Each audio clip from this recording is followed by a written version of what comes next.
Luke, Lucy, other parliamentarians and candidates, ladies and gentlemen. A couple of weeks ago, I was attending a gathering of young Chinese entrepreneurs in Sydney. And the phone went, and it was one of those things you'd read, a call from Sydney's Daily Telegraph. And they'd found out that on June 22nd, I was going to be here with you. But an invitation had gone out in Chinese. And all of a sudden, there was another China panic taking place. Why was I, a former Foreign Minister and Premier, gathering with Luke Foley, the Leader of the Opposition and a future Premier, at a gathering with Lucy Mannering in the company of the dreadful Chinese? I thought about this and I thought for a time, here's an option. I won't reply. I won't give them a comment. But then I thought, this is part of a campaign.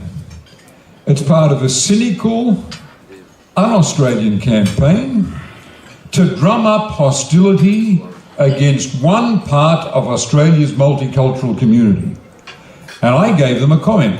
I texted them a response to their question.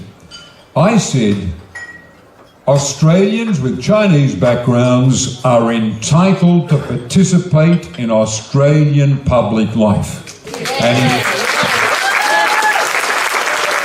And I said, if they invite me to go and give a speech, then I'm proud and honoured to accept the invitation.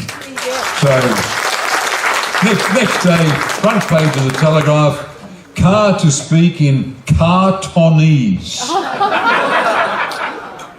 But they did quote that statement. That statement. Australians with a Chinese background are entitled to participate in our public life, and if I'm invited, I'll be there with them. And we've got to say that more and more, because I'm fed up with 18 months of China panic stories in the Australian media that turn out on examination to have no or little basis. And there are people here from with other migrant backgrounds, and they would know that what's being directed at the Chinese has from time to time been directed at other communities.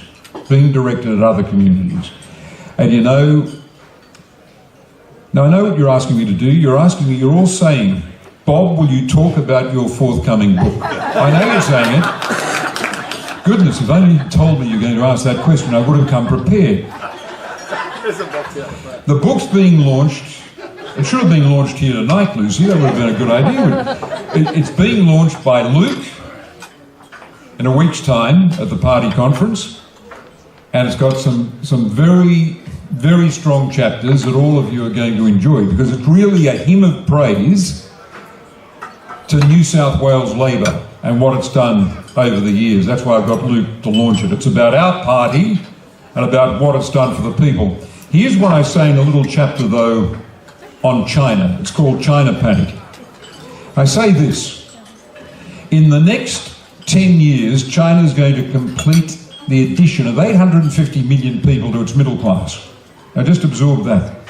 850 million more people are going to be living at middle class standards of living in China than was the case in 2009.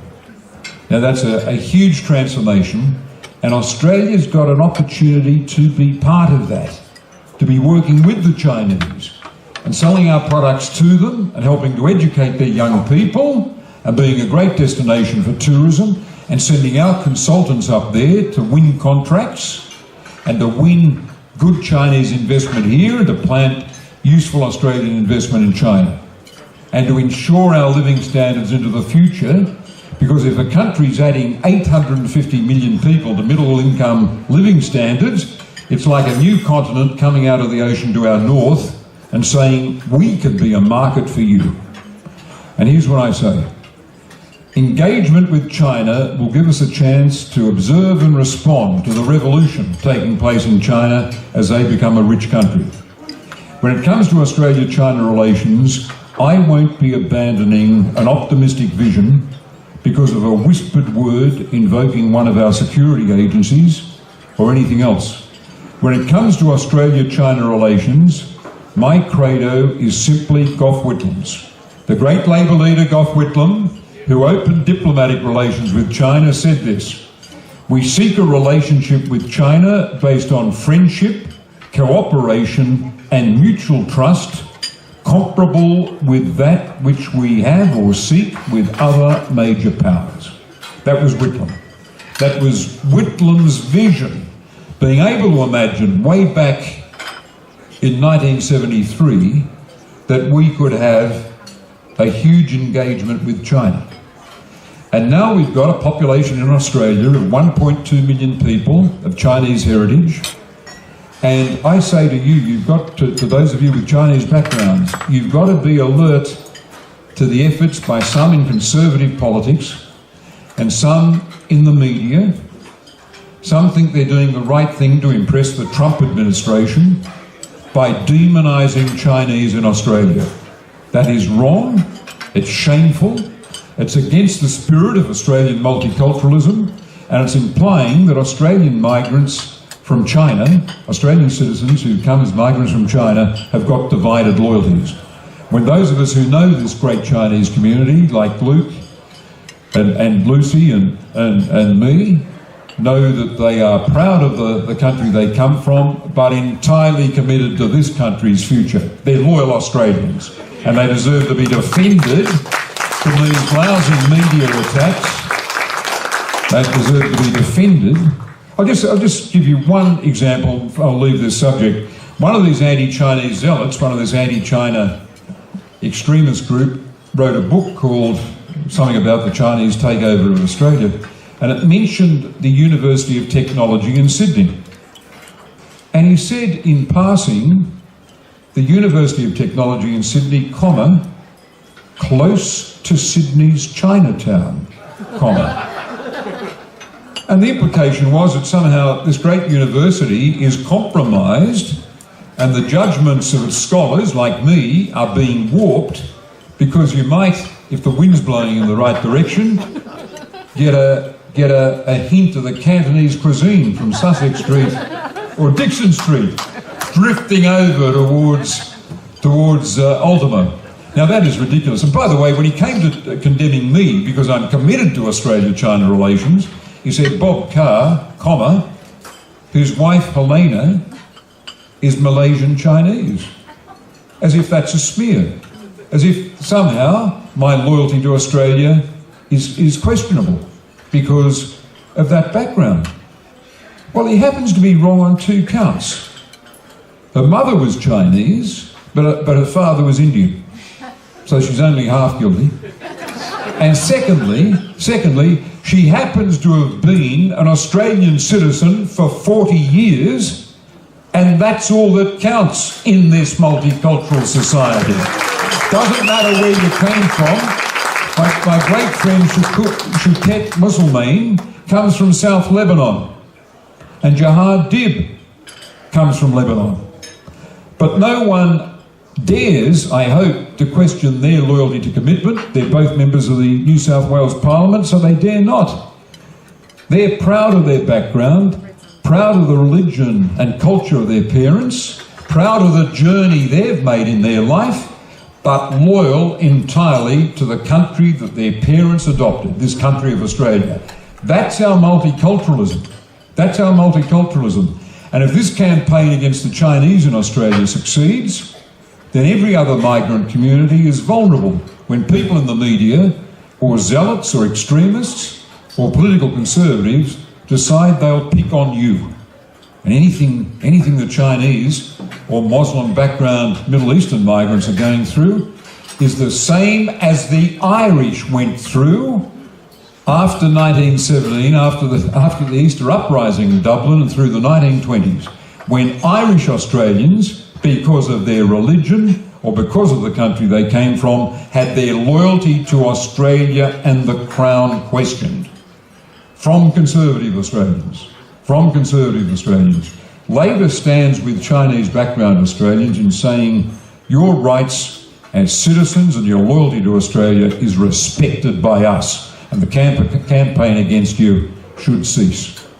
And I'm confident that Luke Foley, who's been to China recently, and is committed to building the economic links between us and China, will stand by those principles. All the Australian Labor Party will. Now, folks, Lucy's got 3 youngsters. She's got a law degree, and she has experience working in the Carr Labor government.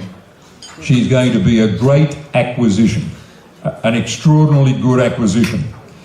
And I want you to redouble your efforts. It's terrific that you've turned out tonight to give her this support and this encouragement and this money so that she can reach out and speak to the electorate.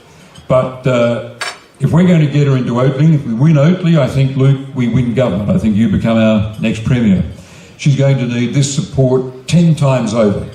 So I'd like you tonight to make a commitment to getting her in, to getting her elected and making Luke Premier. I just conclude with this thought. Everything Luke said about infrastructure is true. You think of the government with all the proceeds from these huge privatisations, and every time I go into the city or come home at night, I go past the wreckage of a light rail project. We had a perfectly adequate bus service where we were. They're getting rid of that. They're installing light rail that will have less capacity than the buses used to have. And it will occupy a land corridor that might have been, in the next decade or so, the route for a cut-and-cover tunnel to take an extension of Sydney's metro. That's now occupied by light rail. And the people who got the infrastructure contract are in court now, saying the government didn't tell us, didn't brief us on the extent of the work that would have to take place underground because of electricity and water facilities. And the cost of it, what, we're up to 2 billion now, but it's easily headed for over 3, to get no public transport gain whatsoever. There'll be no more people travelling by public transport because of this idea, which had been cooked up by an alliance between the Liberals and the Greens on Randwick Council, which Barry O'Farrell and Gladys Berejiklian foolishly allowed to creep into their 2011 state election policy commitment. So it's an appalling government, and we must get rid of them, and we must do it by securing a win here in Oatly. All the proceeds of the book, now that you ask and insist on raising the book. Bob, tell us more about your book, launched in a week. All the proceeds, I'm proud to say, are going to Australians for UNHCR to provide for the child victims of the Syrian civil war. And when I hand over a cheque, I want it to be as big and as generous as possible. As Foreign Minister, I got to visit some of the camps in Lebanon and in Jordan, and the saddest thing was seeing kids, some of them without parents, who had to flee over the border and were there without homes, without an education, without prospects. So the book tells you a lot about New South Wales Labor, but the proceeds are going to a very good cause, and you're all very good and generous people to turn up to support Lucy as you've done tonight, and I know you'll support another good cause when the opportunity presents. Thank you, it's very good to be with you.